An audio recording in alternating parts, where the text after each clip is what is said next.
You're going to be part of a masterpiece. And when I'm done, the world will know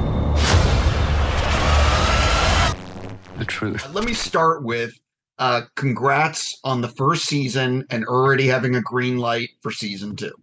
Thank you. Yeah, no, it's as I'm sure you're aware, getting one season is, catching lightning in a bottle. And the idea that someone would greenlight season 2 before season 1 even drops is an amazing testament to the people that made the show. I wish I could take all the credit. Sometimes I do take all the credit, but the truth is there are so many people involved in making a show and getting it to the place where, the powers that be have that much confidence in it and confidence in the future of it that they're willing to make that kind of investment. And it's very, very gratifying.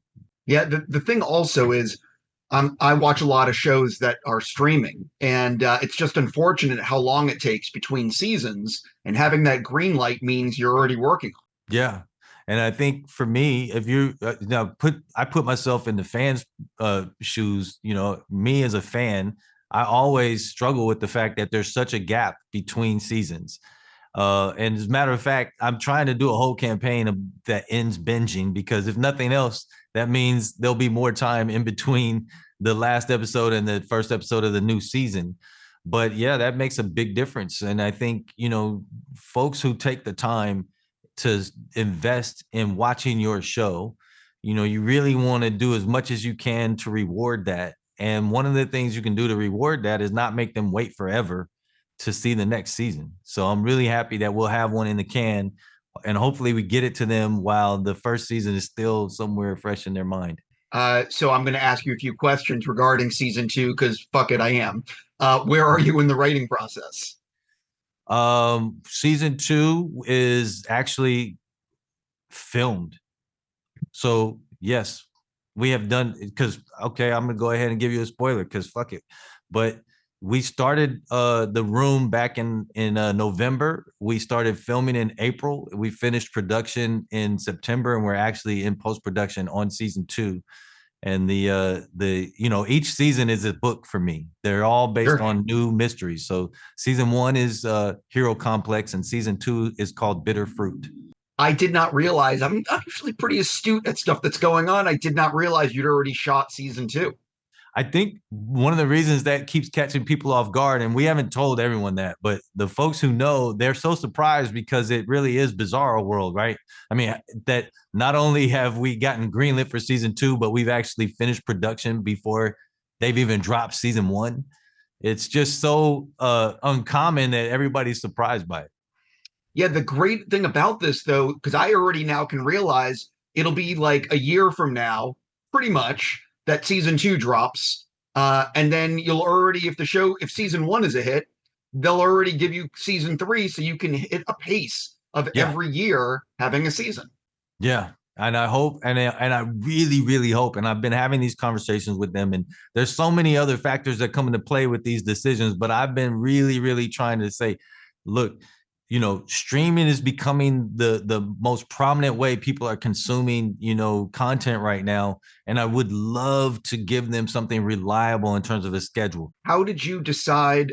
Was the 8 episodes determined by the studio or by you guys? Like, how did you figure out that number? The number came from, it's so funny. I originally, when I originally started breaking it, it was based on a 10 episode model.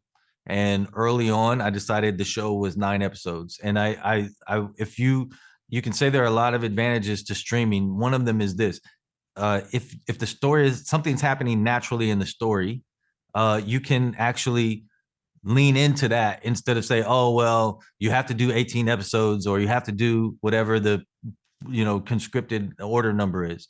I just say let the story dictate it. Ironically, after that, the model sort of shifted to 8 episodes becoming the new 10.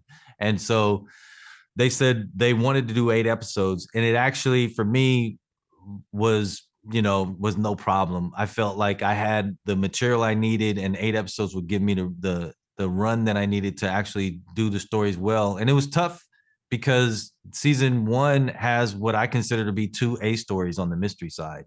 And Sure. so that was ambitious, but I felt that was necessary because I wanted one of those stories to be a vehicle for revealing Alex Cross as a character even more, not just a crime solver. So that second line has him in jeopardy. This is a spoiler question, and it's going to run after the show comes out. But talk a little bit about how you decided on the ending of season 1, and was it always where it ends? Was it always the way, you know what I mean? Because sometimes Mm-hmm. things change in the writing process. Let me think. What was so in terms of the fanboy ending? Yeah, like both, because you have two, as you said, you have two storylines. Oh So yeah. I'm just curious, like, how did you decide on both of those and where they would end? So the fanboy ended a little bit differently than what I originally planned on. It was really just came down to I had a couple of different options on the table, but it really came down to you have a character like Ed Ramsey who's so used to getting what he wants and has gamed the system even to the point that he's gotten us what we realized at the end of the season is that he actually wants this too. He wants to be caught and he wants to join the pantheon of these celebrated serial killers. And so I had a couple of different ways that I was thinking I would try to um, have Alex Cross pull the rug out from under him within that, so that the final crushing blow from Alex Cross is that this killer whose ultimate win would be to get the notoriety, and Alex Cross pulls the rug out from underneath him. The one we picked just really became it really solidified itself as our answer when we realized that the scrapbook that he's been compiling all this time that took on a life of its own. Originally, that was just something that I wanted to help tell the story of who this character was, this fanboy. So of course, a fanboy has to have a scrapbook.